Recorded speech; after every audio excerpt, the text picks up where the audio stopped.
Olá, boa noite.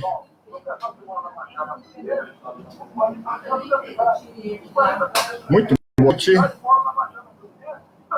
Estamos aqui ao vivo pelo Facebook. Eu sou o pastor Carlos Sena, da Igreja Evangélica Gênesis. Boa noite, queridos. Olá, pessoal do Face. Vamos lá aqui, pessoal do Face, pronto? Tá tudo ok? Tá todo mundo me vendo aí? Boa noite a vocês. Bota aí música em fundo musical, Gabriel, na televisão. Ok? Muito boa noite. Esperando chegar mais gente aqui para a gente começar a nossa live de hoje. Nós vamos hoje falar sobre escatologia, um assunto muito importante, tá? Aproveitando esse momento que nós estamos vivendo na nossa cidade, né? Esse coronavírus. A gente está aqui na minha câmera aqui do... Pronto. Ok, tá bem. Beleza. Muito bem. Hoje, 30 de março, né? São 7h08 aqui em Fortaleza. Quero saber quem já está ao vivo aqui comigo, acompanhando no Facebook.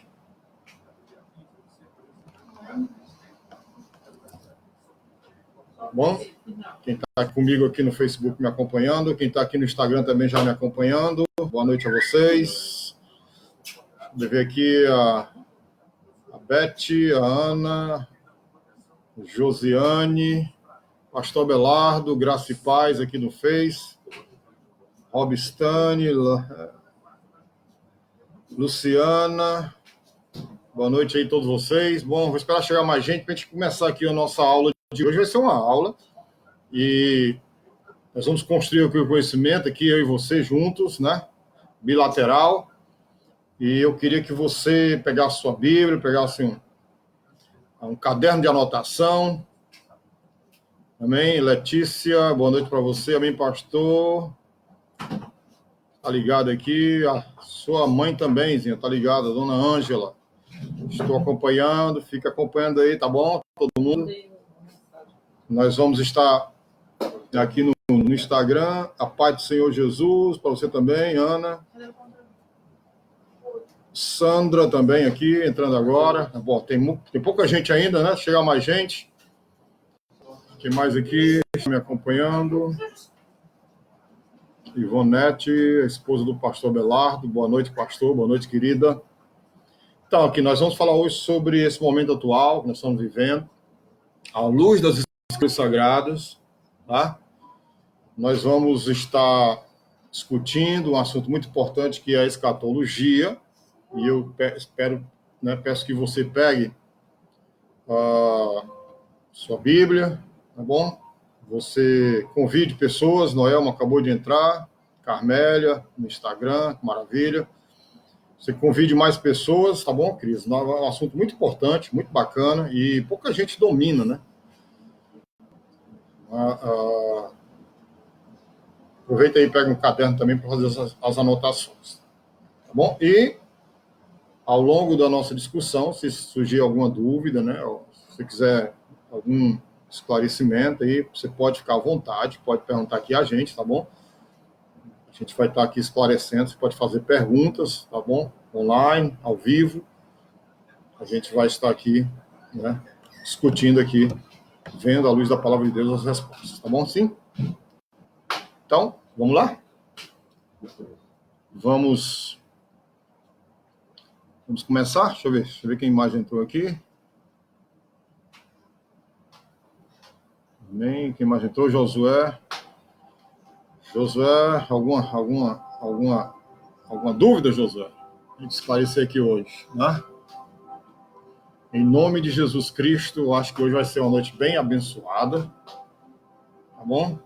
São 7h11. Nós vamos estar ministrando aqui a palavra de Deus com muita unção, muito poder. E eu queria contar com a participação de todos. Vocês podem já ir convidando mais pessoas. A Yara acabou de entrar aqui pelo Instagram.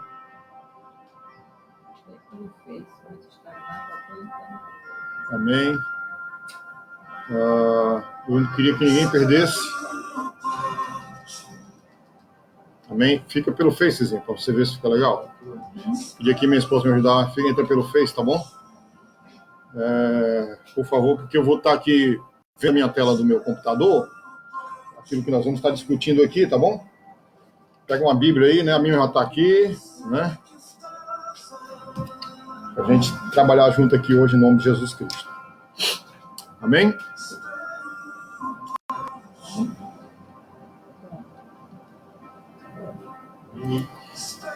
Bom, o que a gente pode falar sobre escatologia? Certo? As pessoas vão entrando aí, certo? E vamos acompanhando. A palavra escatologia, queridos, ela vem do grego, né? Que significa o último, né? É uma palavra composta, né? Mais o sufixo logia, é uma parte da teologia e filosofia que trata dos últimos eventos da história do mundo ou do destino final do gênero humano, comumente denominado como fim do mundo. Tá? Você pode, qualquer dicionário, você buscar o significado, você vai encontrar a mesma coisa. Então, é a parte da teologia que estuda os acontecimentos finais. Tá bom? Então, a gente vai, hoje, começar, né? Não dá para, em uma live, a gente trabalhar muita coisa, né? Porque o tempo é curto. Mas eu prometo aos irmãos que a gente vai estar dando continuidade a esse estudo, uma vez na semana, né? Mesmo se voltando nossas atividades normais, a gente saindo desse período de quarentena, a gente vai estar trabalhando, né? O pessoal do Face aí, a minha imagem está boa, meu som também, tá? Bom, uma coisa que a gente tem que entender na Bíblia, quando a gente começar a entender, ler a palavra de Deus, é como é que eu interpreto a palavra de Deus. Bom?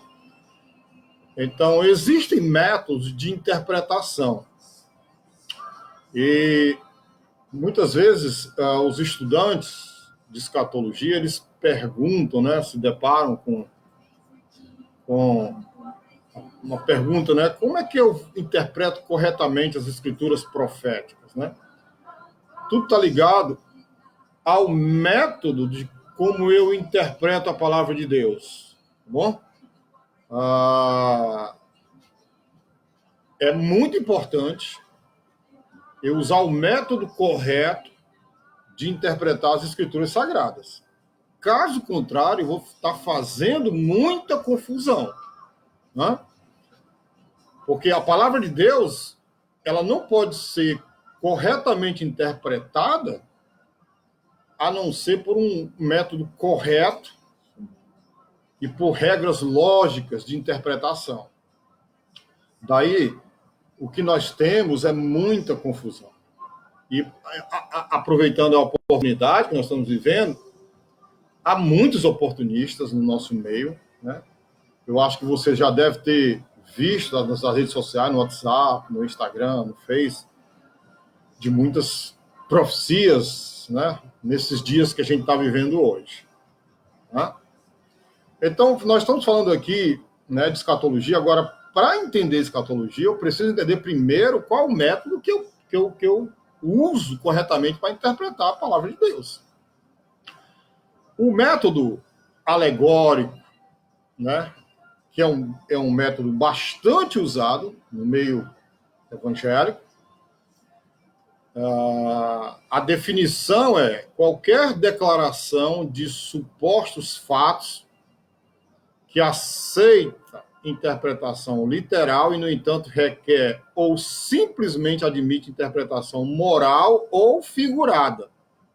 É chamada alegoria. Tá certo? Então, o que é o método alegórico?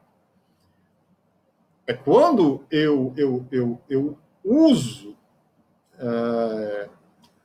algo que vai além, algo fantasioso. Tá? Eu leio um texto da palavra de Deus, daí eu uso a alegorização. O que é isso? É o método de interpretar um texto literário, considerando o sentido literal, veículo para um sentido secundário, mais espiritual e profundo. Vocês estão entendendo? Né?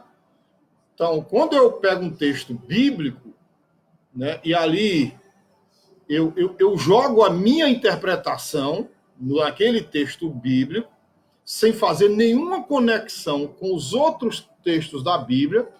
Eu estou alegorizando um texto, ou espiritualizando o texto. Então, o propósito do mérito alegórico, escute o que eu vou dizer, que isso aqui é muito forte. Tá? O propósito do mérito alegórico não é interpretar as escrituras, mas é perverter o verdadeiro sentido delas. Embora sobre o pretexto de buscar um sentido mais profundo ou mais espiritual. Dá para você entender isso aí que nós estamos falando agora? Né? Infelizmente, há muitos amigos meus, pastores, né, gente boa, que incorre neste erro de interpretar as escrituras alegoricamente. Tá? E quando se faz isso, a gente está pervertendo o verdadeiro sentido das escrituras. Daí a confusão é muito grande no nosso meio. Né? Aqui no Instagram, deixa eu ver quem está aqui comigo online. A Letícia pediu um exemplo de alegoria. A gente vai dar, viu, Letícia, exemplo de alegoria. O Aristóteles Cabral, nosso amigo Totinho, que maravilha, Totinho. Gilberto também, um abraço para vocês. Eu vou dar, sim, exemplos aqui, né? Antes, Letícia, eu vou dizer para você quais são os perigos do método alegórico. Isso é muito importante para a gente entender as escrituras. Tá? Porque, assim, se depare com qualquer estudante de teologia, com qualquer amante das escrituras, né, ou até você mesmo, e pergunte como eu encaro a palavra de Deus, como eu interpreto a palavra de Deus. Só tem dois caminhos. Aliás, existem 5, né, mas desses 5 eu vou apenas falar sobre 2, que são os mais importantes, que é o método literal e o método alegórico. Nós estamos trabalhando do método alegórico agora. Tá? Então, existe um perigo muito grande, eu acabei de falar, né, que aquele que usa do método alegórico, ele incorre no erro de infelizmente, né, falar muita coisa da sua cabeça, não das escrituras. Né? Fantasiar muitas escrituras sagradas. Né? A minha esposa está me ajudando aqui nas perguntas, tá? E quem quiser fazer perguntas, né, a gente vai estar aqui um tempo para responder. Então, existe perigo para a interpretação alegórica? Claro que existe perigo. Tá? E um deles é que esse método, ele não interpreta as escrituras. É engraçado isso, né? Hildo está mandando uma mensagem aqui no Instagram, um abraço, meu querido Totinho. Um abraço também, Totinho. Eu estou com muita saudade de você, da sua esposa, da Jane, né? A gente veio marcar um dia aí para a gente se encontrar, né? E jantar junto aqui com a minha esposa. Já faz tanto tempo, né? Os meus filhos todos já cresceram aqui, já estão até fazendo faculdade, todos dois, né? Então, eu queria até depois, Totinho, falar contigo aqui em box, ver se a gente se encontra, tá? Para a gente marcar um encontro aqui, meu querido. Tá? Um prazer muito grande tê-lo aqui. O Arildo aí, eu já vou estar com o Arildo aí no final do ano, a gente vai estar junto aí em nome de Jesus Cristo, tá bom? Eu só estou aqui, a minha pergunta é, o pessoal do Facebook, a minha imagem está bacana aí, tá aí? Tá legal, né? Então, querido, nós estamos falando dos períodos de interpretar os períodos do método alegórico de interpretação das escrituras. Há um teólogo muito conhecido, né, muito respeitado, ele diz assim, o nome dele é Terry, ele afirma que será imediatamente percebido que seu hábito, né, o método alegórico, é desprezar o significado comum das palavras e dar asas a todo tipo de especulação fantasiosa. Não sei quem foi que me pediu um exemplo. Eu vou dar um exemplo. A Letícia, eu vou dar um exemplo aqui, um exemplo bem simples, tá? Um exemplo bem simples. Mas, ao longo da nossa jornada aqui, da nossa caminhada, eu vou dar exemplos mais fortes. Eu vou dar só um exemplo simples. Davi matou Golias com uma pedra, mas ele levou 5 pedras. Né? 5 pedrinhas. Aí, o que existe nas mentes fantasiosas de muitos pregadores? Né? De muitos pregadores, o que existe nessas mentes fantasiosas? Sabe o que existe? Sabe o que eles falam? Que cada pedra daquela tinha um significado. Agora, eu não sei onde é que eles encontram isso nas escrituras, porque não tem nenhuma fundamentação para isso. Eles falam que a primeira pedra, né, era a pedra da vitória, a segunda pedra era a pedra da prosperidade, a pedra... E aí vai. Isso nós chamamos de especulação fantasiosa, entendeu, Letícia? Né? Então, Um outro perigo da interpretação do método alegórico é a autoridade básica da interpretação deixa de ser a Bíblia e passa a ser a mente do intérprete. Daí a necessidade de a gente fazer uma boa exegese dos textos bíblicos e também da gente fazer uma boa hermenêutica dos textos bíblicos. Né? Um dos princípios da hermenêutica é que as escrituras interpretam as escrituras. Bom? Então, quando a gente usa o método alegórico de interpretação das escrituras, olha, nós estamos falando de escatologia, tá? E quando a gente usa esse método alegórico, o que acontece é que a autoridade ela deixa de ser a Bíblia, a palavra de Deus, para ser a mente do intérprete, né? Aí vem um monte de loucuras, né? Eu estou vivendo uma nova... Exemplos, né? Eu estou vivendo uma nova unção, uma nova revelação, por aí vai, etc.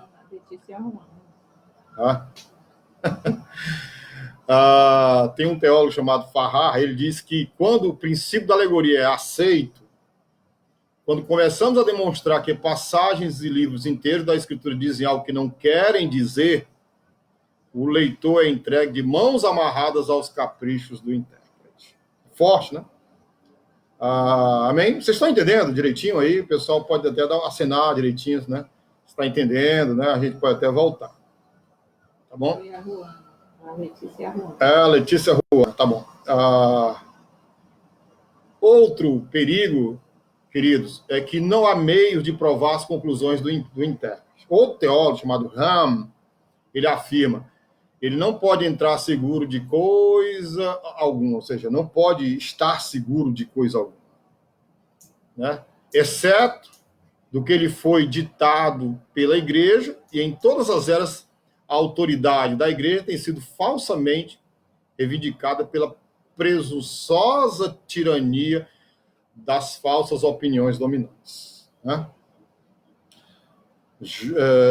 Tem uma pergunta aqui, deixa eu ver, no Instagram, diz o quê? Pastor Carlos, dá o significado da palavra exegese hermenêutica para os ouvintes. Rafael, abraço. Ok, Rafael. Ok, Josiane. Ok. Rafael mandou uma pergunta? Muito bem, vamos por parte, então, né? Exegese é quando você faz a interpretação correta de um texto bíblico, né? Sem fantasias, né? Sem alegorias. Hermenêutica, você vê hermenêutica não só na teologia, mas também você vê hermenêutica no direito, tem uma cadeira no direito chamada hermenêutica jurídica, né? Que é a interpretação dos textos, né? Ou seja, faz a conexão de um texto com outro texto. Ou seja, a Bíblia é um livro de 66 livros e os próprios livros, eles têm uma conexão muito forte, né? Um livro, por exemplo, o livro de Daniel, ele tem uma conexão muito forte com o livro de Apocalipse, eles se completam, tá certo? Ok? Mas a gente vai falar isso, Josiane, com mais riqueza de detalhes aqui, tá certo? Agora vamos ver a diferença, né? Vamos ver o método literal, tá certo? A definição de que é o método literal. Nós falamos do método alegórico, agora vamos falar do método literal, beleza? Então, a definição é o que dá a cada palavra o mesmo sentido básico e exato que teria no uso costumeiro, normal, cotidiano, empregada de modo escrito, oral ou conceitual. Chama-se método histórico-gramatical para ressaltar o conceito de que o sentido deve ser apurado mediante considerações históricas e gramaticais. Tá certo? Há muitas evidências a favor do método literal, né? E vamos citar aqui algumas evidências. A gente trabalha com fatos, nós trabalhamos com evidências, nós não trabalhamos com coisas fantasiosas, né? A primeira evidência é que o sentido literal das frases é a abordagem normal em todas as línguas, no português, no inglês, no hebraico, né? No grego, no espanhol, no latim, seja onde for, certo? Uma outra evidência é que todos os sentidos secundários de documentos, parábolas, tipos, alegorias e símbolos dependem, escutem, para sua própria existência do sentido literal prévio dos termos, certo? Uma outra evidência a favor do método literal é que a maior parte da Bíblia tem sentido satisfatório se interpretada literalmente, tá? Existe também uma outra evidência. A abordagem literalista não elimina cegamente as figuras de linguagem, os símbolos, as alegorias e os tipos. Se a natureza das frases assim exigir, ela se presta prontamente ao segundo sentido. Se você observar, a Bíblia ela tem várias figuras de linguagem, que é um recurso literário usado, né, por muitos autores, né, por muitos escritores, para embelezar o texto, não para prejudicar o texto. Né? Uma outra evidência acerca a favor do método literal é que esse método é o único freio sadio, certo? E seguro para a imaginação do homem. Uma outra evidência é que esse método é o único que se coaduna com a natureza da inspiração. A inspiração completa das Escrituras ensina que o Espírito Santo guiou homens à verdade e os afastou do erro. Nesse processo, o Espírito Santo de Deus usou a linguagem e as unidades de linguagem como sentido, não como som, né? São palavras e pensamentos. O pensamento é o fio que une as palavras. Portanto, nossa própria exegese precisa começar com o estudo de palavras e de gramática, os dois elementos fundamentais de toda a linguagem significativa. Tá certo? Ou seja, as coisas elas precisam ter significado. Né? E Deus é o criador de todas as coisas. Deus é o criador da linguagem humana. Deus é o criador das línguas, tá bom? Além das evidências que nós falamos aqui do método literal, também existem vantagens do método literal. Tá certo? Primeiro, baseia a interpretação em fatos. Procura estabelecer-se sobre dados objetivos. Aí vem a gramática, né? A lógica, a etimologia, a história, a geografia, a arqueologia, a própria teologia. Tá certo? É uma coisa completa, não é uma coisa fragmentada, é uma coisa que se completa, tá certo? Uma outra vantagem que a gente também observa é que exerce a interpretação um controle semelhante ao que a experiência exerce sobre o método científico. A justificação é o controle das interpretações. Qualquer coisa que não se conforme aos cânones do método literal, cultural, crítico, deve ser rejeitada ou vista como suspeita. Além disso, esse método oferece a única fiscalização fidedigna para a constante ameaça de aplicar uma interpretação de duplo sentido das Escrituras. Você está vendo, querido, que nós... Eu não estou falando nós, porque, claro, estou generalizando, como a gente comete muitos erros, né? Simples, erros básicos, por falta do conhecimento, de um aprofundamento maior no conhecimento, né, da coisa correta. Né? Existem muitas vantagens da interpretação do método literal.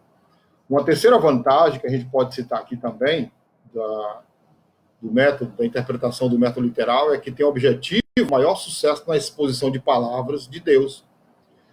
Como a Josiane falou da exegese, né? A exegese ela não começou a sério até a igreja ter mais de 1,5 milênio de idade, ou seja, foi uma coisa que, né, de 1.500 anos, né? Com o literalismo de Lutero e de Calvino, né? Século XVII, né? Quando ascendeu, né, a reforma protestante, né? Lembrando que o legado que a reforma protestante deixou para nós, igreja, hoje, foi o método correto que eles usavam de interpretar as Escrituras, que era o método literal. Isso é um legado bastante significativo para nós, né, teólogos, pastores, né, para a gente se assegurar nesse ponto. Certo? Então, com o literalismo de Lutero e de Calvino, à luz da Escritura, né, A luz da Escritura literalmente se acendeu. Esse é o aclamado método da alta tradição escolástica do protestantismo conservador. Eu posso citar aqui vários autores, né, que concordam com o nosso ponto de vista, como, por exemplo, Bruce, né, Lightfoot, né, Robertson, Ellicott, Kramer, Terry, Farrar, Land, Green, tem vários outros, né? Wilson, Henderson e muitos outros escritores renomados, né? Existe também uma outra vantagem aqui do método que nós estamos aqui defendendo, que nós defendemos na nossa igreja, né? Na nossa visão do método literal, da interpretação que a gente entende como seja a interpretação correta das Escrituras, que nos fornece uma autoridade básica por meio do qual interpretações individuais podem ser postas à prova.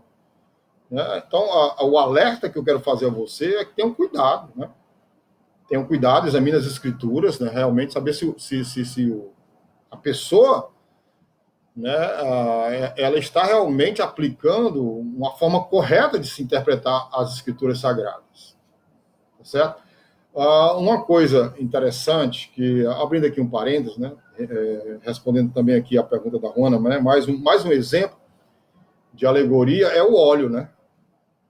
O óleo. Vocês que estão me ouvindo aqui, vocês podem até se manifestar. Eu não estou vendo aqui as... Deixa eu dar só deixa eu dar só uma olhadinha aqui como é que está o Face. Tem alguma pergunta aqui no Face, né? Certo? Só um minutinho que eu volto já aqui. Pode repetir o que é hermenêutica. Sim, repito. Quem está perguntando? Sim, repito, sim. Deixa eu ver aqui. Foi a Ruana que pediu o exemplo aqui, né? Eu estou só vendo aqui se tem alguma pergunta aqui, né? Porque para a gente não correr e o pessoal não entender nada, tá bom? Pode repetir o que é hermenêutica? Sim, posso. Repito já, tá bom? Só vendo aqui estou vendo aqui no Facebook se tem alguma outra pergunta aqui. Óleo ficou marcado nunca mais esqueço, na Luciana, né? Como eu estava dizendo, Luciana, demais ouvintes, que é uma forma assim de alegorização muito usada nas igrejas pentecostais, né, principalmente as igrejas neopentecostais, né? Se você perguntar se você defende que linha, eu sou pentecostal clássico, né, pré-milenarista, pentecostal clássico. A gente observa que uma das coisas assim que se usa muito é o óleo, né? Usa-se muito óleo. Para que a finalidade do óleo, né? Se alguém quiser aqui responder, tem uma pergunta aqui no Instagram. Pastor, a única vez em que é usado a alegoria na Bíblia, sim, é a única vez, a Vitória está dizendo, é a única vez que é usada em Gálatas 4:21, justamente. É a única vez no Novo Testamento que é usada a palavra alegoria, uma citação de Paulo, mas que não é uma alegoria, isso aí. Né? É engraçado isso, viu, Vitória? Muito bem colocado. É a única vez, mas que não é uma alegoria, né? Paulo cita isso aí, tá certo? Então vocês podem aqui se manifestar, dar algum exemplo de óleo. Quem foi que já pediu o pastor ungir o carro com óleo, né? Ou a chave da casa, né? Vocês podem se manifestar, para vocês terem uma ideia aqui do nível de conhecimento mesmo, né, nosso. É porque a gente tem que levar muito a sério as escrituras, né? A gente tem que entender, viu, a hermenêutica, né? A hermenêutica é o princípio da interpretação dos textos, né? Claro, a hermenêutica é dos textos sagrados, né? Os textos da Bíblia, tá? Então, quem foi que já usou o óleo, né, para ungir carro, né, ungir roupa, ungir a porta da casa, ungir a chave, né, de alguma coisa do apartamento, da sua própria casa aí? Pode assinar aqui para a gente aqui. A pergunta é, isso é correto? Isso tem fundamentação bíblica? Né? O que é que vocês acham? O que é que vocês acham aí? Não. Né? Alguém pode responder para mim aí no Face ou no Instagram a pergunta que eu fiz, né, que é um exemplo de alegoria. Eu já usei, a Ana, né? Usou onde, Ana? Você pode dizer, a Ana pode dizer se ela usou. Na casa. Na casa, quem disse? Quem está dizendo? Então, isso é alegoria. Entendeu? Isso é alegoria, isso é a má interpretação do texto. É uma exegese muito pobre do texto bíblico. usando um texto para outros fins que não tem fundamentação bíblica. Nós temos que nos ater àquilo que a Bíblia fala. E nós estamos falando aqui O Gil foi tudo. as vantagens do método literal, tá certo? Eu estou aqui fazendo uma pausa, porque eu sei que muita gente não domina direitinho isso aqui, tá? Hoje será... Não, hoje não será a função do... Ah, sim, a Luciana disse que hoje eu sei a função do óleo. Qual é, Luciana, a função do óleo, né? Biblicamente falando. Tá certo? José disse o quê? No Face? Você vai dizendo aí no Face, eu digo aqui no Instagram, tá bom? O Gil foi tudo. Chave, carteira, cabeça. O José disse que já ungiu tudo, já tomou um banho de óleo, né, José? Eu acho que ele vai falir os postos aí, né? As indústrias que produzem o óleo, né?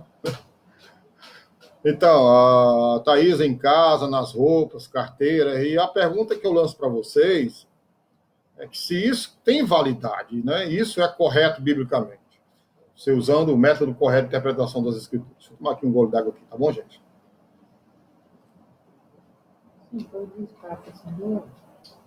Você pegar Tiago, né, capítulo 5, verso 10, principalmente o verso 13, diz qual a função do óleo. Né? Está alguém entre vós, né, doente, enfermo, chame os presbíteros. Chame quem? Os presbíteros. Quem são os presbíteros? Os presbíteros são os líderes da igreja, aqueles que têm responsabilidade em liderar a igreja. Tá? Chame os presbíteros, veja que está no plural. Né? Eu tinha um amigo que ele não era nada na igreja, não tinha nenhum cargo de liderança, e sempre andava com óleozinho, e para ele ia, era ungindo tudo com óleo. Né? Falta do conhecimento da Bíblia. Então, a função do óleo é essa. Agora, a pergunta é, o que cura? O óleo? O óleo cura? Né? O pessoal que está me ouvindo aí no Face, no Instagram, responda, o óleo cura? Né? Então, se você não entender que você tem que usar o verdadeiro método de interpretar a Bíblia, você vai ser enganado. Né? Aqui nas Escrituras, a função do óleo seria apenas para a unção da enfermidade. Yara, só para completar a sua resposta, a gente tem que entender o Velho Testamento e o Novo Testamento. No Velho Testamento, o óleo era símbolo do Espírito Santo, que se ungiu os reis, né? O Davi foi ungido pelo profeta Samuel, né? Tal. Ungia-se também os vasos no templo, etc. Mas no Novo Testamento existe uma outra finalidade. Tá certo? No Novo Testamento, Tiago, né, o apóstolo fala lá da questão dos enfermos. Né? E quem cura é o óleo? Segundo lá, Tiago, capítulo 5, 13, claro que não. O que cura é a fé. A fé é que cura. Fé em quem? Em nome de Jesus.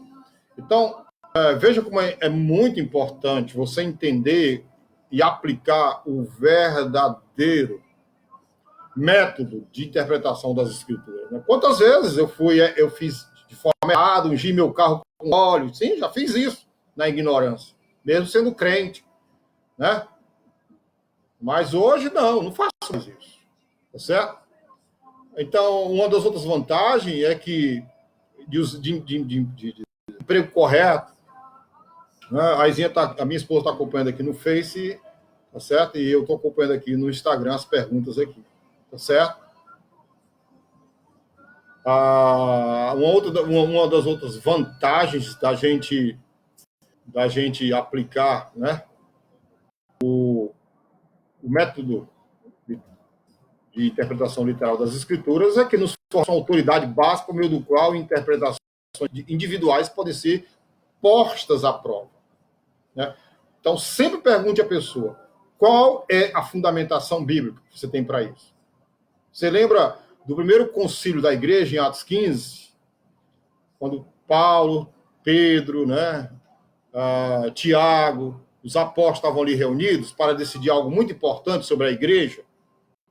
Né? Vocês lembram desse, em Atos 15, está lá registrado? A Yara já se acredita que essas alegorias levaram à negação da fé. E essas alegorias, elas levam à deturpação da eficácia da morte de Cristo na cruz do Calvário, da eficácia do sangue de Cristo na cruz do Calvário. Entendeu?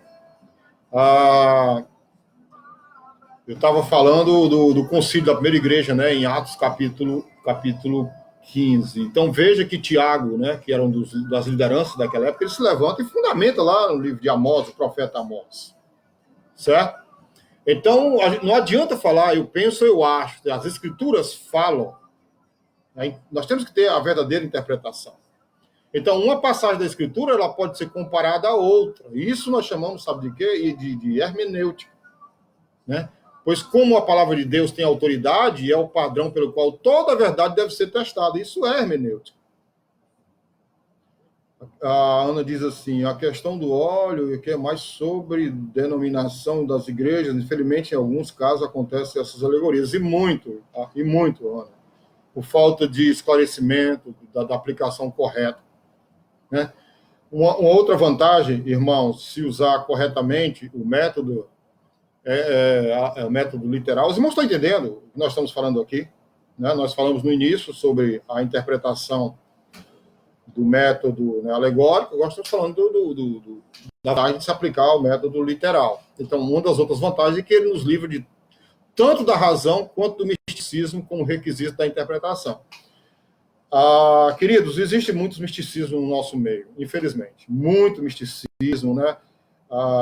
Se você observar essas igrejas grandes, elas usam muito misticismo, usam muitos coisas do Velho Testamento, né?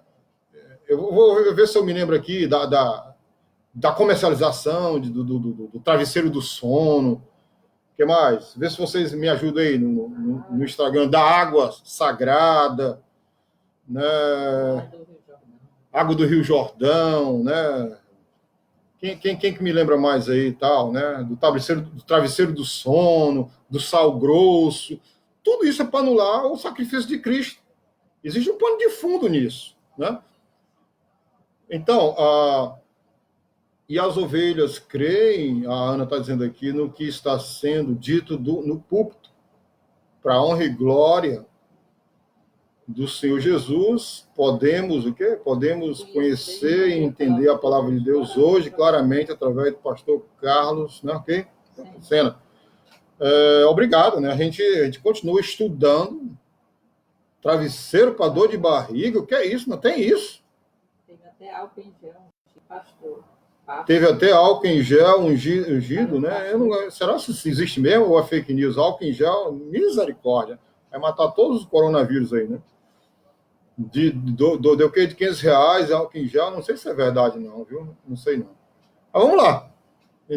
Então, vocês estão entendendo, né, a diferença de um método para o outro. Então, tudo isso é alegoria. E não tem nenhuma fundamentação nas escrituras sagradas para isso. Por isso que existe muita gente sofrendo, existe muita gente enganada. Muita gente que apostou todas as fichas e estão enganados, com depressão. Quem está perguntando? Quem é mais alegórico hoje? A igreja romana ou a própria igreja evangélica? Ixi, essa pergunta é bacana, pastor. Você está querendo deixar aqui de calça curta, né? Quem é mais alegórico, a igreja romana ou a igreja evangélica? Pastor Belardo, a igreja romana ela é muito alegórica, né? Ela é muito alegórica mesmo, né? A igreja evangélica, né, os pentecostais, eles usam muita alegoria, muito, não é pouca não, entendeu? Muita alegoria mesmo, né? Essas igrejas do reteté aí, tá bom? Eu acredito na unção de Deus, eu sou batizado no Espírito Santo também. A nossa igreja trabalha a cura divina, trabalha o batismo no Espírito Santo, como eu já falei aqui no início, eu sou pentecostal clássico.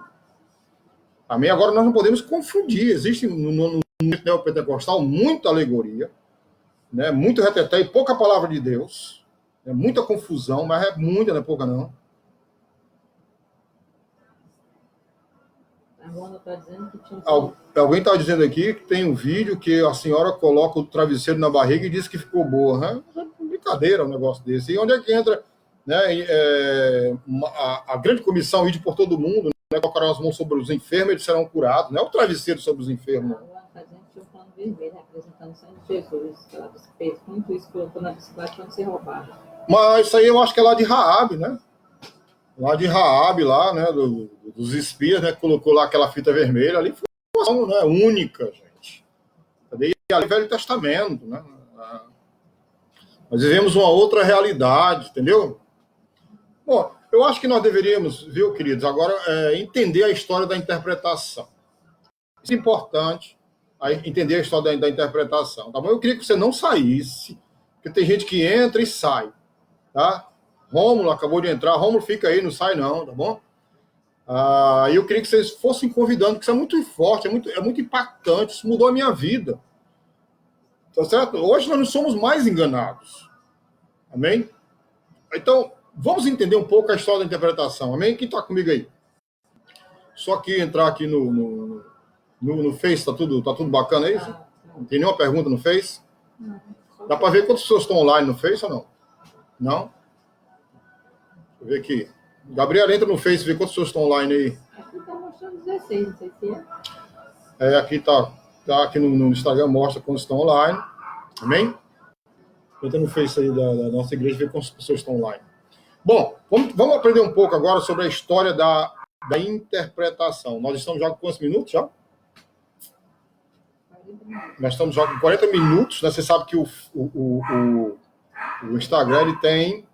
meu amigo Raul, grande jogador Raul, né? Hoje se aposentou, mas defendeu aí as cores do Ceará, do Fortaleza, né? Do Ferroviário, do Santa, foi ídolo lá no Santa Cruz. Um abraço, querido, tá bom?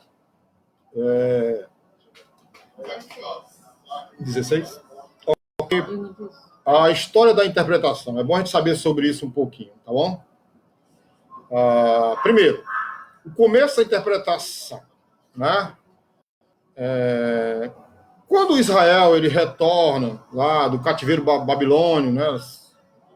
Se você ler o livro de Esdras, Neemias, você vai ver lá como é que foi o retorno deles, né? Depois do cumprimento lá da profecia lá de Jeremias, né? Daniel lá vasculhou, viu, amém? Então, quando Israel retorna lá do exílio babilônico, sob a liderança de Esdras, isso está escrito em Neemias, no capítulo 8, a gente pode até ler aqui com vocês, né? Neemias, no capítulo 8, versículo 1, vamos ler, né? Neemias 8, versículo 1 até o versículo 8, diz assim: as palavras de Neemias, filho de Acalias, e sucedeu no mês de Kislev, no ano 20º, estando eu em Suzã, a fortaleza, que veio a Anani,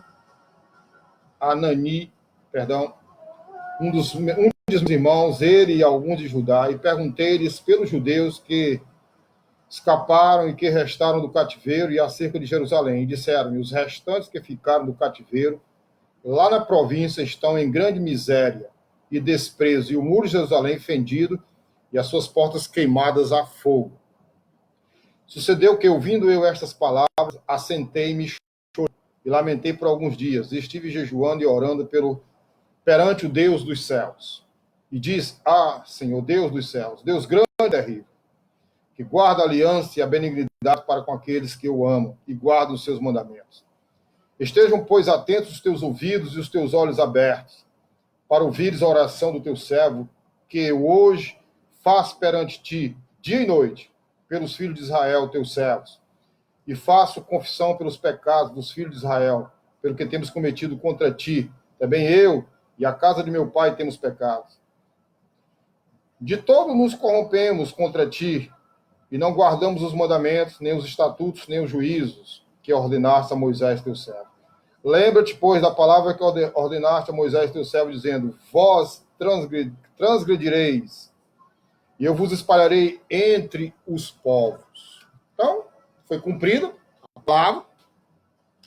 E quando eles retornam, né, sob a liderança de Esdras, né, no capítulo, eu li no capítulo 8, eu li o capítulo 1, agora eu vou ler no capítulo de número 8.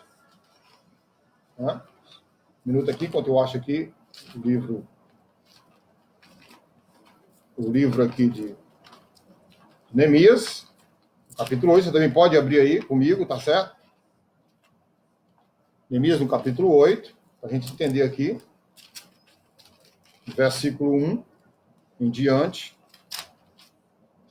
Só um minutinho, enquanto eu estou aqui abrindo a palavra de Deus, pronto. E chegado o sétimo mês, e estando Israel nas suas cidades, todo o povo se juntou como só homem na praça, diante da porta das águas, disseram a Esdras, o escriba, que trouxesse o livro da lei de Moisés, que o Senhor tinha ordenado a Israel. E Esdras, o sacerdote, trouxe a lei perante a congregação, tanto de homens como de mulheres, e todos os que podiam ouvir com entendimento, no primeiro dia do 7º mês, e leu no livro diante da praça que está diante da porta das águas, desde a alva até o meio-dia, perante homens e mulheres, e os que podiam entender. E os ouvidos de todo o povo estavam atentos ao livro da lei. E Esdras, o escriba, estava sobre um púlpito de madeira que fizeram para aquele fim. E estava em pé junto a ele, à sua mão direita, Matitias, Sema, Anaías, Urias, Ilquias e Maazéias. E à sua mão esquerda, Pedaías, Misael, Melquias, Azum, Asbadana, Zacarias e Mesulão. E Esdras abriu o livro perante a vista de todo o povo, porque estava acima de todo o povo. E abrindo ele, todo o povo se pôs em pé. E Esdras louvou o Senhor, o grande Deus. E todo o povo respondeu, Amém, Amém. Levantando as suas mãos, inclinaram as suas cabeças e adoraram o Senhor com os rostos em terra. E Jesua, Bani, Serrabias, Jamim, Acube, Sabetai, Odias, Maazéias, Quelita, Azarias, Josabade, Anã, Pelaías e os levitas ensinavam o povo na lei, e o povo estava no seu lugar, e leram no livro, na lei de Deus, e declarando e explicando o sentido, faziam que lendo se entendesse. Olha que coisa maravilhosa. Os líderes lendo, né, e interpretando corretamente, e leram no livro, na lei de Deus, e declarando, né, e explicando o sentido. Então, aqui, teologicamente, historicamente, começa, né, o começo da interpretação. Vocês entendem isso? O começo da interpretação sob a liderança de Esdras. Isso aqui nós estamos falando da história da interpretação correta das Escrituras. Então, a interpretação judaica do Antigo Testamento, o método literal e interpretação judaica eram sinônimos. Né? O método literal e a interpretação judaica eram sinônimos. Então, o método empregado pelo rabinismo dos escribas era literal. Os judeus seguiam um método literal de interpretação. E por que nós mudamos? Por que nós mudamos? Por que as igrejas mudaram? Né? Então, e como é que se era o literalismo na época de Cristo? Né? Quando Cristo estava aqui na Terra. Como é que se dava? O literalismo entre os judeus. Então, jamais deram indício de adotar, jamais, uma interpretação alegórica. Nunca. Os judeus platônicos do Egito começaram no 1º século, em imitação aos gregos pagãos, a interpretar o Antigo Testamento alegoricamente. Você vê como é que começou a história aí?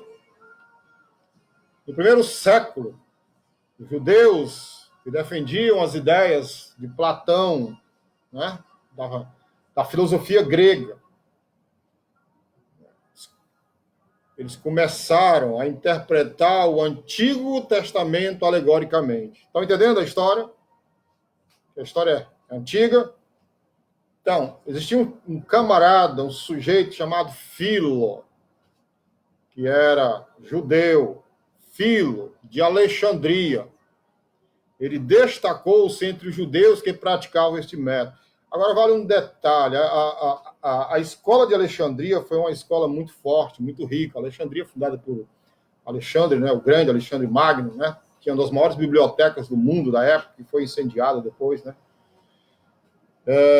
Existia uma escola muito forte de Alexandria que fazia oposição a outra escola muito forte, que era a escola lá de Paulo, lá de Antioquia, né? Paulo e Barnabé, depois Paulo e Silas. Né? Então, a história da interpretação alegórica dos nossos dias, hoje, do século XX, ela começa lá no século I, com esse sujeito chamado Filo, né, lá de Alexandria. Né? E como é que os apóstolos, Maria Luísa, você que está aqui pertinho de mim, como é que os apóstolos, eles faziam a interpretação das escrituras? Alegoricamente ou literalmente? O que vocês acham aí? Meus amigos que estão aqui comigo online no Face e no Instagram, como é que se dava essa interpretação na igreja primitiva pelos apóstolos? Vocês acham que os apóstolos... quem acha que os apóstolos empregavam o método literal? A cena aí no Instagram. Quem está comigo aí no Instagram? Quem ouviu a pergunta? Espera aqui. Maria Luísa foi a primeira aqui que acenou. Quem mais? Aí vou repetir. Quem acha que os apóstolos, né, na igreja do século I, empregavam o método literal? Carmélia, a Sandra, quem mais? Rômulo, Wendel, Luciana, quem mais? A Dita, maravilha. Não fez?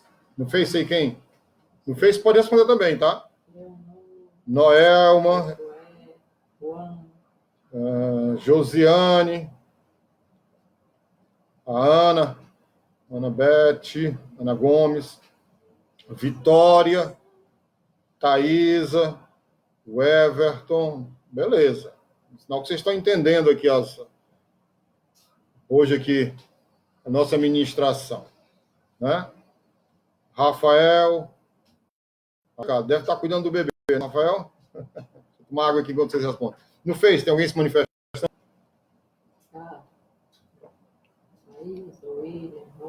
No Face, Thaisa, minha esposa está vendo aí. Deixa eu ver aqui no Face. Deixa eu abrir aqui o Face. William, Thaisa. Amém? Aleluia. Olha, quando encerrar aqui no Instagram, eu vou voltar rapidamente no Instagram, tá bom, gente? Tá bom? Porque no Instagram nós temos 1 hora, né? Então, vamos lá. Então, qual era o método empregado pelos apóstolos? Literal, claro, gente. Era esse o método empregado pelos apóstolos. Os autores do Novo Testamento, também. Jesus, também. Jesus, os apóstolos, os autores do Novo Testamento, todos empregavam a igreja do século I. Né? Então, diante disso, por que a alegorização ela tomou tanto espaço no meu evangelho? Pastor, estou assim desde o início, Rafael. Entrou mais uma pessoa aí, 2, né? Então, queridos, por que houve a ascensão da alegorização? Por quê? Olha, gente, faltam quantos minutos? Faltam quantos minutos no Instagram para encerrar? 8? 8 minutos? Gente, então eu vou encerrar o Instagram. Eu vou encerrar o Instagram, mas eu volto imediatamente, para ninguém perder nada. Enquanto eu vou encerrar, claro que não vou falar nada. Então, vamos lá. Então, a ascensão da alegorização. Por quê? Porque uma imensidão de dificuldades cercava os escritores dos primeiros séculos. Até então, não se possuía um cano claramente definido, né? Dependiam de uma tradução deficiente das escrituras. Tá? Conheciam apenas as regras de interpretação impostas pelas escolas rabínicas e a aplicação errônea do princípio literal de interpretação. Aí surgiram o paganismo, né, o judaísmo e vou dizer mais, heresias de toda sorte. Claro que por trás disso tem a mão de quem? Do diabo, do capeta, né? Nesse contexto, surgiram 3 escolas exegéticas. A literal realista de Tertuliano, a alegórica, né, defendida por Orígenes, né? A histórica e gramatical, que foi a de Antioquia, onde Paulo, né, ficou lá durante 1 ano, juntamente com Barnabé, defendida por Teodoro de Mopsuestia. Então, surgiram essas 3 escolas exegéticas, né? No início de tudo. Ao remontar as origens da escola alegórica, a gente precisa entender uma coisa.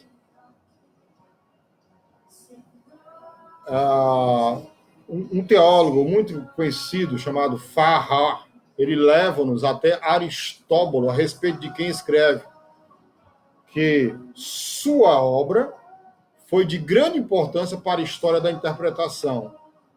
Ele é um dos precursores a quem Filo recorreu, ainda que sem o identificar, e é o primeiro a enunciar 2 teses que visavam a ampla aceitação e a produzir muitas conclusões falsas na esfera da exegese.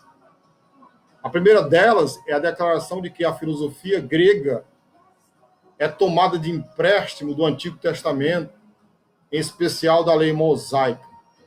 O que ele queria dizer com isso?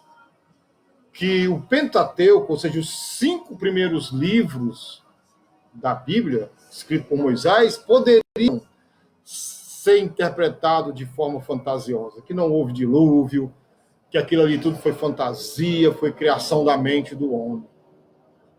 É isso o perigo da alegoria, né? A segunda afirma que todos os principais dogmas dos filósofos gregos, especialmente os de Aristóteles, podem ser encontrados em Moisés e nos profetas pelos que usam o método correto de investigação. Você vê que absurdo, né? Vê que absurdo, né? Então, Filo, que foi o pai da criança, da alegoria, até hoje vigora no nosso meio, adotou este conceito e procurou conciliar a lei mosaica com a filosofia grega. Irmãos, é totalmente impossível você conciliar a escritura com filosofia grega. Não dá. Não tem sentido, não faz sentido algum. Entendeu? E Filo diz que, além dele procurar conciliar a lei mosaica com a filosofia grega, né, de modo que a primeira se tornasse aceitável à segunda. A influência de Filo se fez sentir mais agudamente na escola teológica de Alexandria. Aquilo que eu falei, né? A escola de Alexandria, a escola teológica de Alexandria era uma escola muito forte, né, rica, né, tinha muito dinheiro, chegou ao ponto de chamar de herege os irmãos lá de Antioquia, né, por conta da influência grega. A pergunta que eu faço aqui, antes de continuar, existe hoje influência grega no nosso meio? O que é que vocês acham? Quem pode me responder? Existe hoje, no meio das igrejas neopentecostais, influência grega? A Thaís acenou aqui, sim. Quem mais? O companheiro fez. A pergunta é se existe. Sim, o Wendel está dizendo que sim, a Carmélia também. Né? Sandra também, sim. Né? Sim, irmãos, existe, sim.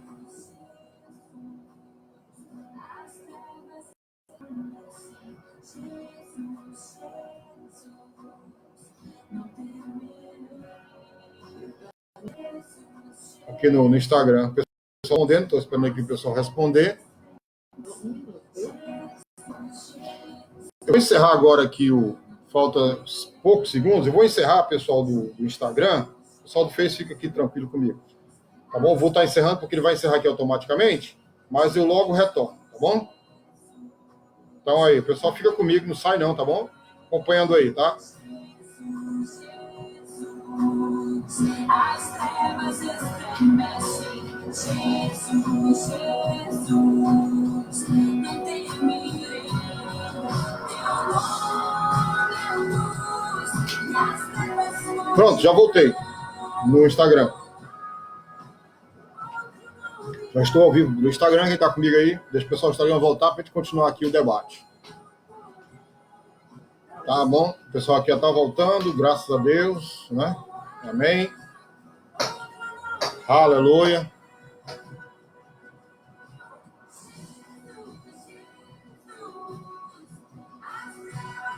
Então, vocês estão vendo o perigo da filosofia grega, né?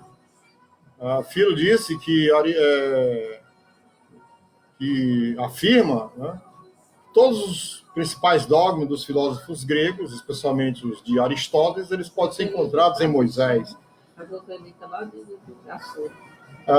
Como é que eu posso falar isso? Como é que nós podemos falar isso? Não é dizer que as escrituras elas têm fundamentação, né? Recorre à filosofia grega para que se haja uma interpretação. Onde é que existe isso? Né?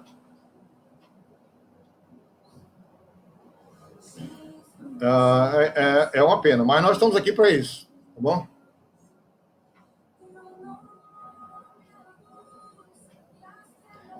Então, Filo adotou esse... Eu estou aqui falando devagarzinho para esse pessoal aqui do Instagram está entrando, né? Então, Filo adotou esse conceito de Aristóbulo e procurou conciliar a lei mosaica com a filosofia grega. Não existe, não pode conciliar. É o que acontece hoje no meio das nossas igrejas, infelizmente, né?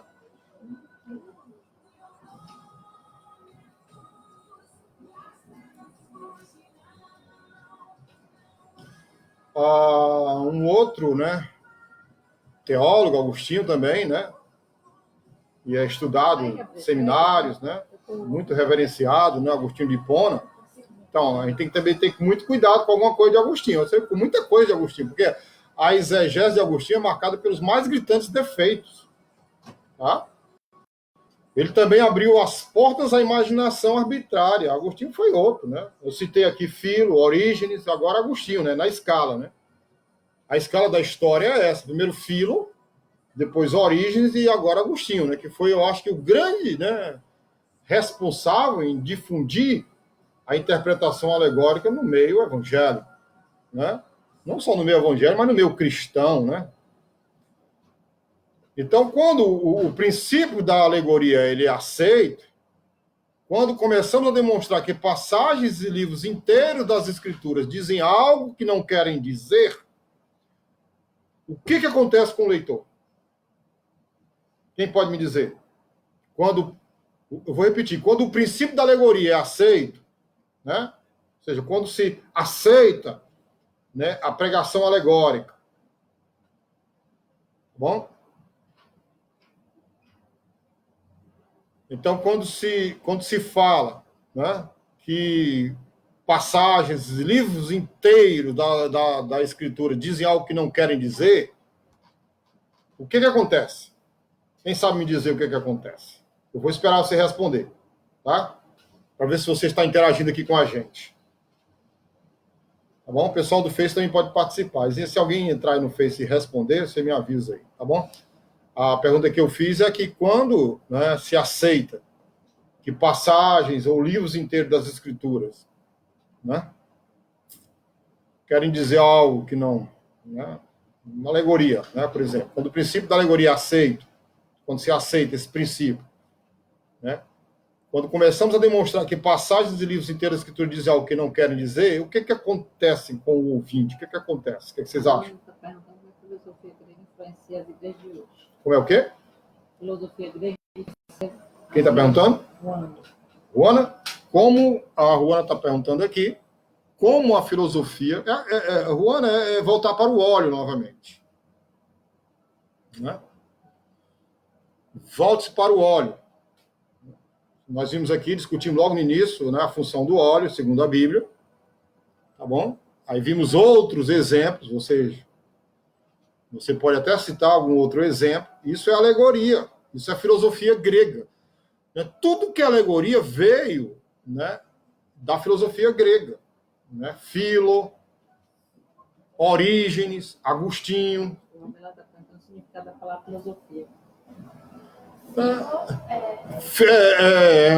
Filosofia é o estudo da logicidade, daquilo que é lógico. Né? Entendeu? Né? Os filósofos, pastor Belardo, eles procuram entender a verdade. Pilatos perguntou a Jesus o que é a verdade, né? Diante de Jesus, Pilatos perguntou o que é a verdade. Ele está respondendo que é uma deturpação da palavra de Deus. A pessoa passa a ser guiada pela mente do autor e não da palavra. Sim, sim, verdade, concordo. Que você fica entregue nas mãos, né, do pregador, achando que está correto. Né? A Jéssica está dizendo assim: a alegoria anula a fé. Quem faz uso da alegoria não consegue demonstrar fé e por muitas vezes anula o sacrifício de Cristo na cruz. O jogo do diabo é anular o sacrifício de Cristo na cruz. Olha que nós estamos falando de escatologia. Tá certo? Então o jogo do diabo é pesado. É anular aquilo que Cristo fez na cruz, nossa redenção, né? O preço que foi pago lá, derramando o seu sangue. Então, assim, quando o princípio da alegoria, quando começamos a demonstrar que passagens e livros inteiros da Escritura dizem algo que não querem dizer, então você é entregue de mãos amarradas aos caprichos do intérprete. Esse é o perigo. Lutar no método literal, sim. A reforma, o legado que a reforma deixou para a gente foi para o método literal de interpretação das Escrituras. Você pode pesquisar, daí os melhores teólogos que eles vão estar falando sobre isso.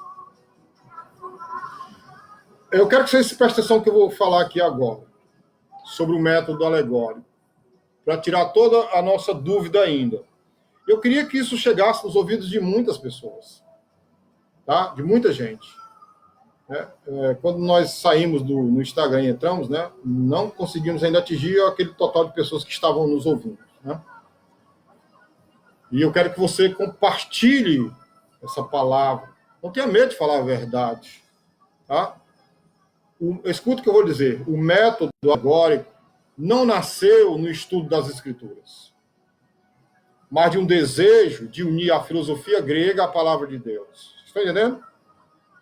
A pergunta é: eu posso unir a palavra de Deus à filosofia? Né? O método alegórico ele não surgiu de um desejo de apresentar as verdades da palavra, mas da determinação de pervertê-las. O método alegórico ele não foi filho da ortodoxia, mas da heterodoxia. Né? Da mistura. E na Idade Média, como é que a igreja se comportava? Como é que os teólogos se comportavam na Idade Média? O que aconteceu na Idade Média, a idade conhecida como período das trevas, né? A Idade Média não houve esforço para interpretar as Escrituras de maneira correta, infelizmente. Quem pode dizer? Né? Lutero usava, repetindo a pergunta da Vitória, Lutero usava do método alegórico, vamos chegar agora aí. O período da reforma começou no eita, deu um branco, 1517, é isso? Antes de falar aqui, deixa eu ver o que a dita, né? Vão continuar vivendo na mesmice e nunca serão libertos, pois a palavra de Deus está sendo anulada e as pessoas não procuram o quê? Fundamentação. Sim, concordo. Quando se usa-se o método alegórico, você não está fazendo a interpretação correta, não está fazendo uma boa exegese do texto. Né? Exegese é interpretar o texto de forma correta. Então, no período da Reforma Protestante, né, encabeçado por Lutero, né, 1517, né, me corrija se eu estiver errado na data, por gentileza, acha-se algum traço de sadia, retorno ao método literal de interpretação das Escrituras, do Lutero e Calvino, expoentes das verdades da Escritura. Né? Eu estou falando aqui como é que era o comportamento dos teólogos da época da Reforma Protestante, né? De forma literal, né? E depois, o período pós-reforma. E aí? O período da pós-reforma foi marcado pela ascensão de homens que seguiram de perto os passos dos próprios reformadores na aplicação do método literal ou histórico-gramatical de interpretação. Assim, houve, né, um começo. Graças a Deus por isso, né? Graças a Deus por isso. Amém? Os irmãos estão assimilando aí? Estão vendo aí a diferença de alegoria e método de interpretação alegórica e método de interpretação literal? Estão observando aí? Como complicado quando a gente está achando que está correto e tal. A gente vai aprofundar isso. Aí, queridos, é assim, eu não tenho medo de falar, não. Aí nós estamos hoje vivendo o quê? A igreja de pastoras, a igreja de apóstolos, né? O que mais? A igreja de cantores gospels que não tem pastores, de vaso que não tem pastores, que não se respeita liderança, hierarquia pastoral, né? Todo mundo fala o que quer, na hora que quer, sem fundamentação nenhuma. Assim, o nosso foco é isso aqui, ó. Tá? Bíblia Sagrada, né? Escritura. Tem que aprender, ler, estudar. Né? Então, eu quero fazer uma pergunta aqui, tá bom? O que é que eu vou sortear aqui, hein, Zinho? De brinde aí, para quem acertar? Eu tenho um brinde aqui para dar para quem acertar. Tá? Vou fazer aqui uma pergunta de tudo aquilo que eu falei. Tá bom? Isso aí, eu acertei. 1517, né? Começou o período da reforma. Valeu. Aliás, eu vou dar um brinde aí, quem acertar. Vamos ver. Como fica esses membros dessas igrejas alegóricas? Vai todo mundo para o inferno ou só os líderes? Quem está perguntando? Ruana. Vou fazer aqui a pergunta da Ruana.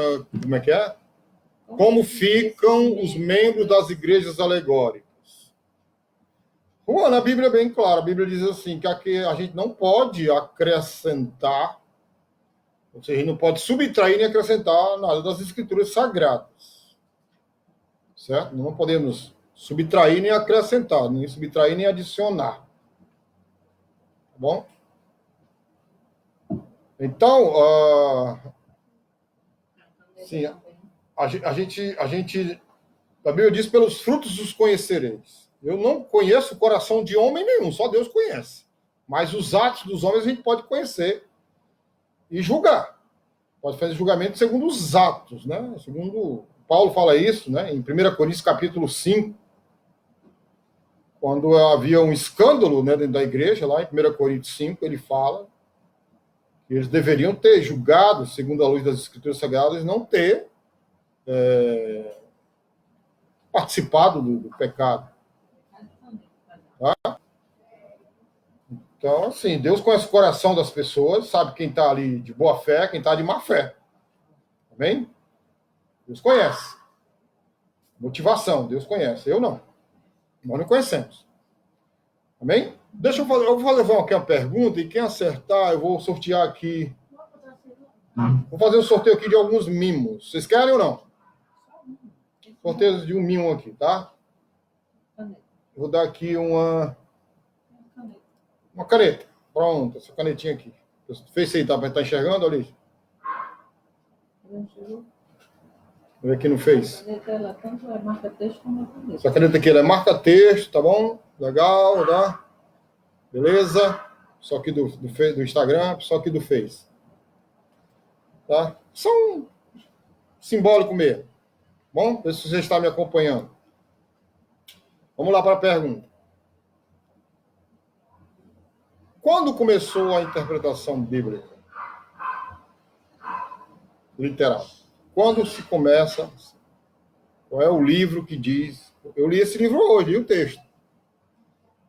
Quem responder primeiramente aqui, tanto no Face como no Instagram, vai ganhar um brinde, né? Quando começa, né, toda a interpretação bíblica. Começou... Vai entregar como esse brinde? No dia que eu tiver a oportunidade de entregar, né? Tá certo? O mais breve possível. Eu quero que você me diga o texto corretamente. Quem disse Neemias? Quem falou primeiro foi a Thaisa, disse Neemias. A Vitória disse Neemias 8. E a Noelma disse Esdras. Quem está correto? Bom. A Armando disse Neemias 1 a 8. Neemias 8, de 1 a 8, a Thaisa diz. Né? O texto correto é Neemias 8, de 1 a 8. Arildo, meu amigo, está caindo aí? Não sei porquê. Aqui no Brasil está tranquilo. Né? Bom, o texto é Neemias 8, de 1 a 8. E quem é que fala? Quem é o líder? A resposta é... Ninguém disse ainda. Noema falou Esdras. Neemias 8. Esdras. Então, tem duas pessoas que responderam corretamente aqui. Quem falou primeiro? A Noelma, né? Então, Noelma, você ganhou o brinde. Palmas para a Noelma aí, gente. Valeu, Noelma. Então, esse método literal era o método básico do rabinismo. Foi o método aceito e usado pelos autores no Testamento, na interpretação do Antigo Testamento. Qual era a Bíblia que Jesus Cristo lia? O Velho Testamento. E foi assim usado pelo Senhor Jesus e pelos seus apóstolos. Qual era o método que Jesus usava? Tem outro brinde aí? O primeiro brinde foi para a Noelma, está aqui separado. Vou dar o segundo brinde. Vou fazer uma pergunta. Essa é bem facinho. Quer ver quem é mais rápido, tá bom? Não, Neemias 8. Mas a menina disse Esdras. Não, foi, o texto é Neemias 8, de 1 a 8, mas é o texto correto e o líder, para ter o líder, é Esdras. Irmãos, vamos lá. Essa aqui é mais fácil. Quem responder rapidamente vai ganhar o outro brinde. Qual é o outro brinde aí? Vamos ver. Pronto, vou dar aqui uma garrafinha aqui, porque está fazendo muito calor. Tá? Apareceu aí no Face? Tá muito quente ultimamente, tá? Aqui, assim ficou melhor. Esse brinde aqui, ó. Quem responder mais rapidamente vai ganhar. Bom, vamos lá. Pergunta. Qual era o método aceito e usado pelos autores do Novo Testamento na interpretação do Antigo Testamento? Qual era o método aceito e usado pelos autores do Novo Testamento na interpretação do Antigo Testamento? Usado pelo Senhor Jesus e pelos seus apóstolos? E pela Igreja Gênesis? Qual é o método? Quem sabe? Vamos lá, quem responde mais rápido? Eita literal, Thaisa, foi a que respondeu primeiro. Thaisa acabou de ganhar, palmas para Thaisa. Legal, gente. Bom. É a Iara, né? Foi a Thaisa, respondeu primeiro que é a Iara. Foi. Beleza. Agora está dizendo que o pessoal do Insta está sendo beneficiado. Por quê? Porque chega primeiro no Insta, é? Tá bom. Pessoal, tem que fazer pergunta só pro pessoal do Face. O pessoal está pesquisando no Google? Não, o pessoal viu aqui a palestra aqui. O pessoal está vendo aqui a ministração. Amém? Então, nós vamos encerrar. Só para encerrar, um resumozinho aqui rápido. Que os pais da igreja utilizaram o método literal até o tempo de Orígenes, quando se adotou o método alegórico. Criado para harmonizar a filosofia platônica com as escrituras. Está todo mundo dizendo que respondeu primeiro foi a Iara. Mas quem apareceu aqui no meu foi a... Deixa eu ver aqui. A gente aqui foi a Iara. Deixa eu ver aqui. Peraí. Ninguém vai ficar com raiva disso, não, né? Quem apareceu aqui primeiro foi a Iara. Aqui, peraí, vou voltar aqui. Respondeu... Quem respondeu primeiro aqui para mim foi a Thaisa, depois foi a Iara, logo depois. O Everton está dizendo que a resposta dele foi pelo correio. O Everton está vindo, né? E o correio demora, né? Tá bom? Então, vamos lá. Só repetindo o que eu estava dizendo aqui, tá? Então, assim, os pais da igreja utilizaram o método literal até o tempo de Orígenes. Tá bom? Pesquisem aí para a próxima nossa aula. Qual foi a época de Orígenes? Vocês vão pesquisar aí. Que é a caneta dele. Tá bom, não seja por isso que eu ainda tenho algumas canetas de sobra. Então, vocês vão pesquisar para na próxima semana. A gente está aqui de volta, né, para dizer, vocês pesquisem para mim. Sim, os pais da igreja utilizaram o método literal até o tempo de origem. Vão me dizer qual foi o tempo de origem. Quando se adotou o método alegórico, criado para harmonizar a filosofia platônica com as escrituras. Aí vocês também vão pesquisar o tempo de Agostinho, tá bom? Nascimento e morte de Orígenes, nascimento e morte. Certo? A influência de Agostinho trouxe o método alegórico para a igreja instituída e pôs fim a toda a exegese correta. Tal sistema continua até a reforma, quando surge a reforma, né, uma nova luz, né, o método literal. Beleza? O método literal deve ser aceito como método básico de interpretação sadia, sadia em qualquer campo de doutrina hoje. Bom, vou fazer aqui minhas considerações finais sobre considerações gerais sobre a interpretação. Primeiro, a interpretação das palavras. Então, a observação que nós temos que fazer. Cuidado com o rabinismo. Produziu várias opiniões e interpretações erradas pelo mau emprego do método literal. As palavras devem ser interpretadas no sentido usual, natural e literal. Outro, a interpretação do contexto. Eu costumo dizer sempre assim, um texto fora do contexto é pretexto. Então, toda interpretação que se usa um texto fora do contexto, ela é danosa e prejudicial. Ok? Mesmo que seja interpretação literal. Estão entendendo? Então, nós temos que ter muito cuidado com isso. Porque um exame cuidadoso das partes anteriores e posteriores daquele texto nos possibilitará apurar o significado, seja literal, seja figurado, que melhor se adapte à passagem em questão. Dá para entender isso aí, queridos? Certo? A interpretação histórica. A palavra de Deus, originada de modo histórico, só pode ser entendida à luz da história. Isso não significa que tudo que ela contém possa ser explicado historicamente. O homem, escute, é produto do seu ambiente histórico. Ele é filho do seu povo, de sua terra e de sua época. Amém? Então é muito importante a gente entender, né, a gente chama isso histórico gramatical, entender a história, né, o contexto, a época que foi escrito o livro. A interpretação gramatical. O intérprete deve começar seu trabalho pelo estudo do sentido gramatical do texto, semântica, com auxílio da filologia sagrada. O sentido gramatical deve ser o ponto de partida. O significado das palavras deve ser apurado tendo em vista o uso linguístico e a conexão. Uma pergunta aí para a gente encerrar a aula de hoje aqui. Né? Que eu já ouvi muita gente boa falar. Moisés era gago? O que vocês acham? Sim ou não? Só diga sim ou não.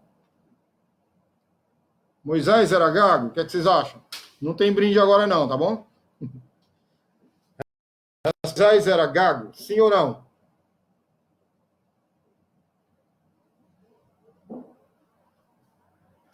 Vamos que o Júnior quer dormir na hora dessa já. Quem é Júnior?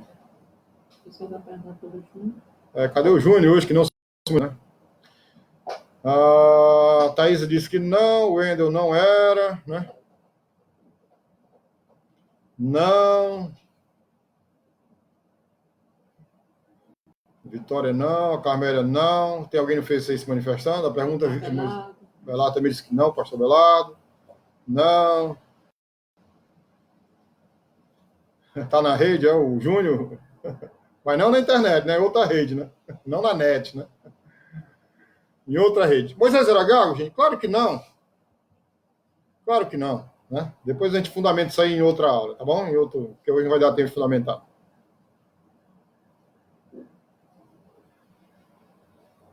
Corretamente, Jéssica, né? Corretamente. Bom, a interpretação da linguagem figurada. A Bíblia tem linguagem figurada? A Bíblia é cheio. A Bíblia ela é rica. Agora, entenda uma coisa sobre o uso da linguagem figurada. Né? Escute, por gentileza, para não fazer confusão por aí.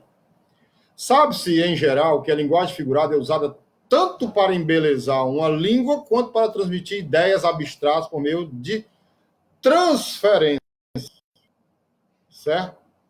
A gente canta uma música do Paul Baloche, traduzida para o português, que é... Como é que é em inglês? Abra os olhos do meu coração. Como é que é?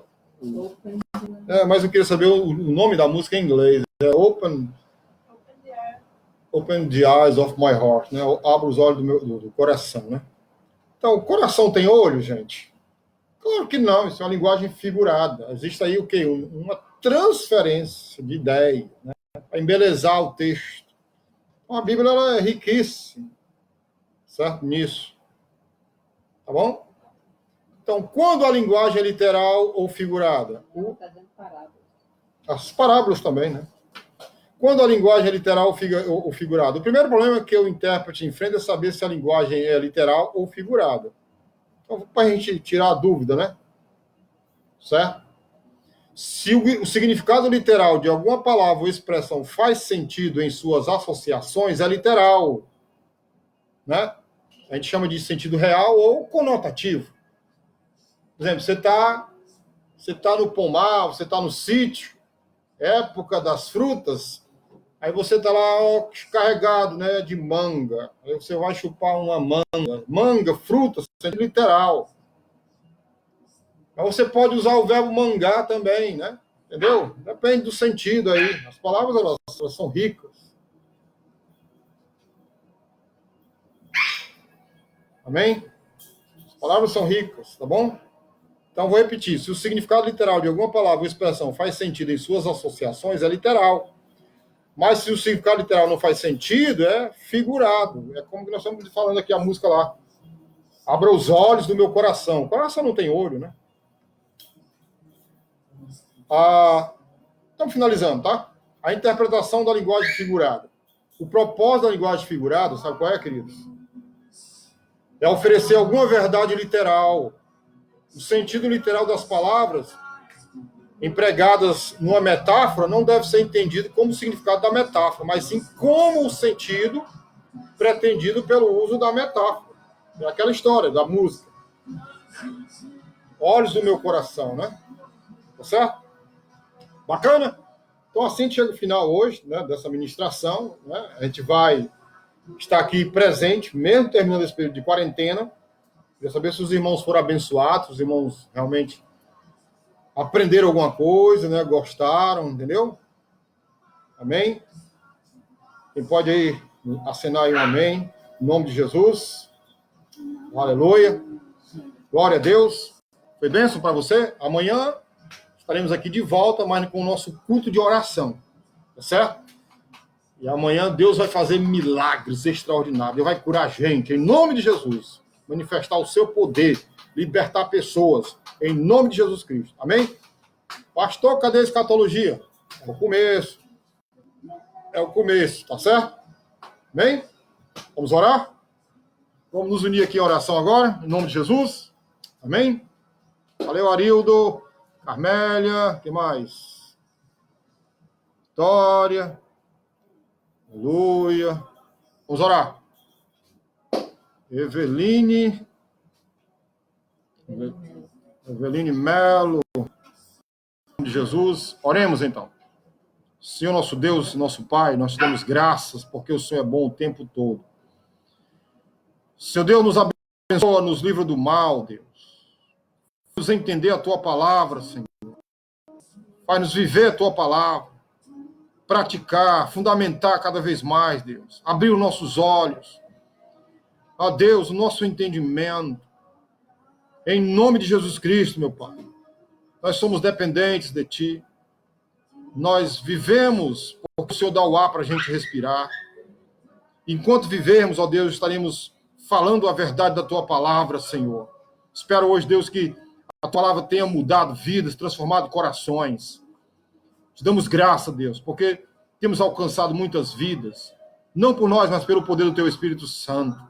Seja com cada irmão, cada irmã agora. Abençoa, Deus, a nossa cidade, nosso estado, nosso país. Abençoa lá os Estados Unidos, abençoa Portugal, Deus, que está conosco também. Em nome de Jesus Cristo, derrama a tua graça, Deus. Repreende, Pai, feia este vírus. Em nome de Jesus, Pai. E abençoa a economia do nosso país. Eu oro pelo nosso presidente. Dê sabedoria, Deus, força, para que ele não desista, para que ele vá à frente. Derruba, Deus, ali as fortalezas do inimigo, ó Pai, para que haja vitória, Deus, no nosso país. Feliz a nação cujo Deus é o Senhor. Que a tua mão esteja estendida ali em Brasília para o nosso presidente, ó Pai. Em nome de Jesus Cristo. E que rapidamente a medicina encontre, Deus, um remédio para a cura, Deus, deste mal. Em nome de Jesus Cristo, ó Pai. Eu oro, te peço, Deus, fica conosco. Em nome de Jesus. Amém. Queridos, que Deus abençoe profundamente os irmãos. Só vale um lembrete, amém? Deus é bom o tempo todo. Então amanhã, nosso encontro, 7 horas da noite. Amém? A paz do Senhor Jesus. Valeu. Tchau.